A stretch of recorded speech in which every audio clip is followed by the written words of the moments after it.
Hi friends, how are you? A very good morning. So today is 18th April. चलिए देखते हैं आज क्या था। एक तो पेज 6 पे था, बहुत छोटा सा लेक्चर है आज, ग्रेट इंडियन बस्टर्ड के बारे में, कैसे कि वो पाकिस्तान में उसके मेजर ने मारा है, रिटायर्ड मेजर ने।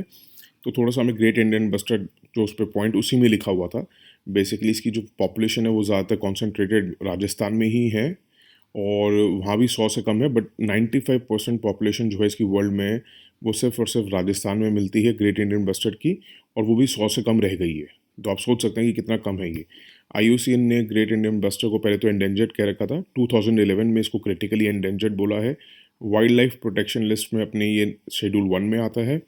और जो ग्रेट इंडियन बस्टर्ड के ऊपर है एक प्रोजेक्ट चला रखा है राजस्थान ने, उसमें क्या कर रहे हैं कि आइडेंटिफाई कर रहे हैं जहाँ पे ये ब्रीडिंग करते हैं, तो उसकी फेंसिंग कर देते हैं ताकि वहाँ पे कोई और वाइल्ड एनिमल्स उसको डिस्टर्ब ना कर सकें, जो प्रोटेक्टेड एरियाज़ हैं। और दूसरा, वहाँ जो जो नॉन प्रोटेक्टेड एरियाज़ हैं या जो प्रोटेक्टेड एरियाज़ के बाहर हैं, उनको भी सिक्योरिटी दी जा रही है, जो कि ब्रीडिंग एंक्लोजर्स हैं। ठीक है, उससे ज़्यादा कुछ नहीं है। पेज 10 पे जो साइंस का पेज होता है, उस पर साइनोडॉन्ट्स के बारे में था। साइनोडॉन्ट्स आपसे डायरेक्ट पूछ सकते हैं कि व्हाट आर साइनोडॉन्ट्स, या cynodonts has been in news recently, वो क्या है। तो याद रखिएगा, ये 220 मिलियन ईयर्स अगो ये स्मॉल रैट लाइक एनिमल्स हैं। तो याद रखिएगा इसको, बस आपने ऐसे याद रखना है कि it was rat like animals. ये पूछ लिया जाता है, जैसे डेनिस ओवेंस के बारे में पूछ लिया गया था कि फॉसिल बेस्ड ह्यूमन वो हैं। तो ऐसे ही कुछ भी आपसे इनडायरेक्टली पूछ लिया जाएगा, तो आपको साइनोडॉन्ट्स याद रखना है, स्मॉल रैट लाइक एनिमल्स, जो करीबन 22 करोड़ साल पहले देखे गए जाते थे। ठीक है, ये अभी हम दोबारा देखते हैं। पहले पेज नोट सेकंड देखते हैं। एक तो आदित्य L1 सैटेलाइट के बारे में दे रखा था, थोड़ा सा इसको देखते हैं। ये फर्स्ट साइंटिफिक एक्सपीडिशन होगा इंडिया का to study sun.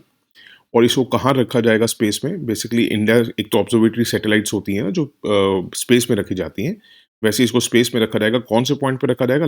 L1 Lagrange point. अभी हम लैग्रेंज पॉइंट डिस्कस करेंगे क्या होता है क्या नहीं। पहले थोड़ा सा L1 का देख लेते हैं। ये आदित्य L1 का जो है, पहली तो होगी जो सैटेलाइट जो स्टडी करेगी सन को।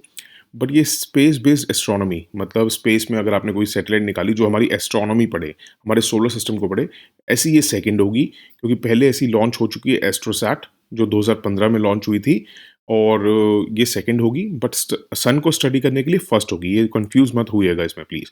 और इसका नाम पहले आदित्य 1 रखा गया था, बाद में इसको रीनेम कर गया है L1, क्योंकि आदित्य 1 ने सिर्फ ऑब्जर्व करना था सोलर कोरोना। कोरोना को पता है बहुत ज़्यादा हीट होता है, तो अभी तक ये पता नहीं चला कि क्यों इतना हीट होता है। तो इस वजह से आदित्य 1 ने तो सिर्फ ऑब्जर्व करना था सोलर कोरोना, बट उसका नाम चेंज करके आदित्य L1 कर दिया है, क्योंकि आदित्य L1 जो है वो सन का कोरोना भी देखेगा, सन का फोटोस्फेयर भी देखेगा, क्रोमोस्फेयर भी देखेगा, solar emission, solar winds, फ्लेयर्स, CMEs, और ये राउंड द क्लॉक इमेजिंग करेगा सन की। ये बहुत इंपॉर्टेंट है।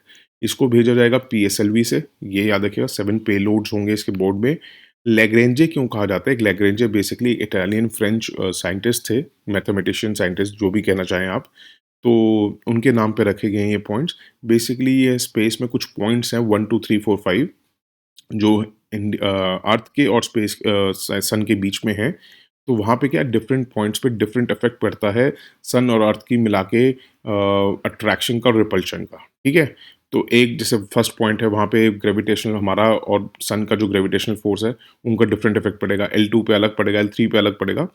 तो ये पॉइंट्स इसलिए यूज़ किए जाते हैं ताकि स्पेस क्राफ्ट का जो फ्यूल कंजम्पशन है वो थोड़ा कम हो जाए।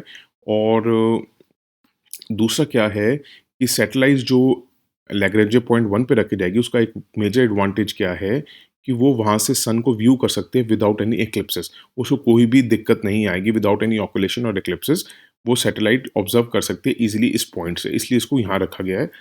और L1 पॉइंट पे एक और सैटेलाइट है, वो क्या है? Solar and heliospheric observatory satellite.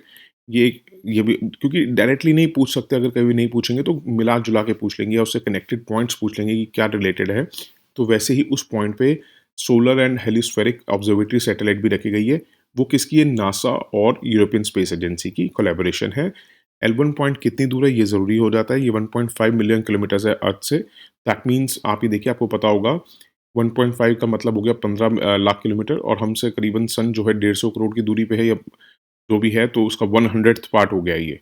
तो इसलिए आपको पता चल जाएगा, तो उससे इतनी हीट भी नहीं आएगी इसके ऊपर, और कैसी इसकी ग्रेविटेशनल फोर्स रहेगी।